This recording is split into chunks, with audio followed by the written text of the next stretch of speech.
જામનગરમાં સાડિયા પુલ ઉપર આજરોજ એક ગંભીર અકસ્માત સર્જાયો હતો, જેમાં પૂરપાટ ઝડપે આવી રહેલા એક ગેસ ટેન્કરે આગળ જતી કારને પાછળથી ટક્કર મારી હતી. તો આ ટક્કરના કારણે કાર ડિવાઈડર પર ચડી ગઈ હતી અને રસ્તા પર આડી થઈ જવા પામી હતી. જોકે આ અકસ્માતમાં સદનસીબે કારમાં સવાર કોઈપણ વ્યક્તિઓને ઈજા પહોંચી નહોતી અને તેઓનો આબાદ બચાવ થવા પામ્યો હતો. તો આ અકસ્માત સર્જાયા બાદ ટેન્કરનો ચાલક વાહન મૂકીને ફરાર થઈ જવા પામ્યો હતો. તો બીજી બાજુ આ ઘટનાની જાણ થતાં પંચકોશી બી ડિવિઝનના પોલીસ સ્ટાફ તાત્કાલિક ઘટના સ્થળે દોડી આવી સમગ્ર મામલે તપાસ હાથ ધરી હતી.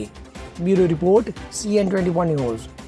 હવે જુઓ દેશ દુનિયાની તમામ ખબરો તમારી આંગળીના ટેરવે.